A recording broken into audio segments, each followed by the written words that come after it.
Hi guys, this is Leos here, and today I want to talk to you about one of the books that I've been reading recently. It has such an impact on me, and I just want to share with you some of the lessons I've learned from it, and um, and then how you could use it in your everyday life.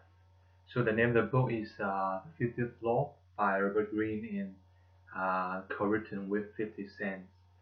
So there are three main lessons that I got out of this book, and I'm going to go through one by one. Um, and what I would do is I will give you some example relating to my own experience, and also recommend you how you can use it, how you can apply it. So let's go into it. So the first lesson of this book is he's talking us about how we need to take more risks.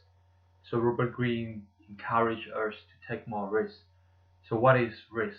Risk is simply something that is uncertain, something that you are not sure about the outcome, something that makes you want to step back.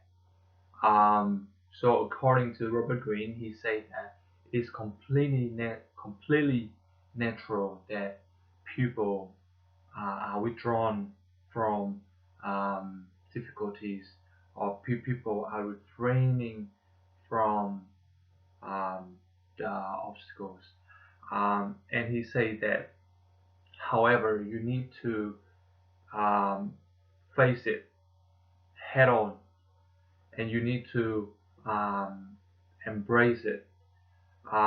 Risk is something that is going to allow you to untap your creativity, untap your unknown potential, and only if you embrace those uh, challenges, then you'll be able to emerge and become someone better. So, for instance, for my case, recently I've been doing a brochure for my company, and I have never done any brochure before in my life. I have no experience or any knowledge about designing, but I took it as a challenge. I took it as something that I can learn from. So I, of course, along the way there is a lot of frustration, a lot of disappointment, and even self-hatred because I could not get it done. Or it just didn't turn out the way I wanted it to be. But instead of whining and complaining about, I found ways to get around it, and found ways to learn and teach, and teach myself how to do it. And yeah, after a while, I get the hang of it, and I managed to pull it off. So back to you. Is, do you embrace uncertainty? Do you embrace risk? It is in your everyday life. Every day you will experience risk and uncertainty in some sort. So I encourage you to embrace it. Encourage you to just keep pushing. Just keep pushing on, and you will become a better person. Okay, lesson number two. He's talking us. He's talking about how you can be the author of your own book. Alright, so this is a concept that really in sync with me. I consider myself writing my own book every day. And I want to write a bestseller book. I don't want to write some books that nobody is going to read, or they just buy it and then put it on the shelf. I want to act in my life in such a way that it is so interesting that I'm plotting such a good script for my book that everybody who picks up my book, they're gonna read it. I want to make sure my life, my journey is as interesting as it can be. And I do, and to be able to do that, I throw myself in a lot of hard situation, in a lot of um, uh, new situations every day. So and that's how I do things, and I really think um, you might want to do it as well. You only have one life to live, and might as well, be make the best of it, make the best out of it. So encourage you to become the author of your own book, and make sure you write a bestseller, right? Right. Point number three, he's talking about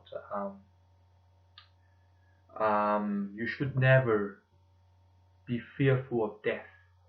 All right. I mean, I come from a culture where um, death seems to be a taboo topic.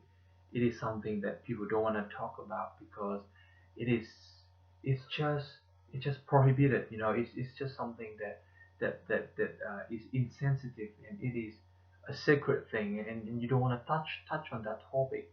Um, yeah, it's you hardly touch on it. But the thing is,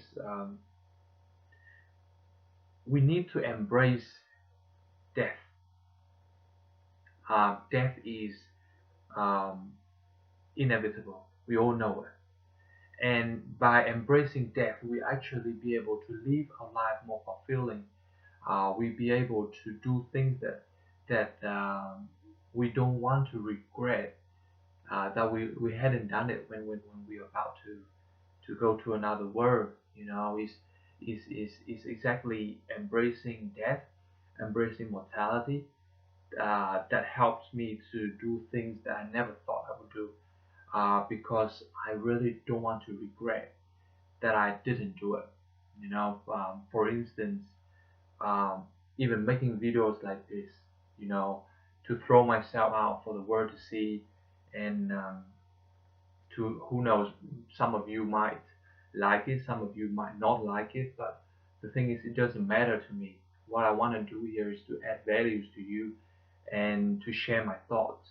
And I wouldn't mind if some of you say you talk crap or whatever it is, because I do what I think is right. um, and I will live by that. So same to you. Do you embrace death? Do you embrace mortality?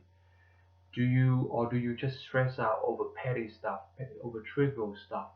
A bit of stress here and there, and it makes you feel like the end of the world. You know, Sometimes I feel like people think they're living forever, and that is so um, disappointing. That's so sad in a way that that people don't realize, or they just ignore it. The fact that they are every day passing by is a day closer to that day. So we might as well enjoy the ride and make the best out of it, and always remind ourselves that it's because of death. That's what makes living a worthy thing. That's what makes us wanna wanna become the best person of who we can be. So I wanna pass on this message to you, and hopefully today you have learned something new. The book is great. There's so many lessons I've learned. Those three are the ones that resonate the most with me. But I absolutely recommend you to read the books, and please leave your comments. Um, Share it to everybody who you think will find this um, book reflection relevant and helpful. So again, thank you for listening. Thank you for watching me today, and I will catch you another time. Peace out.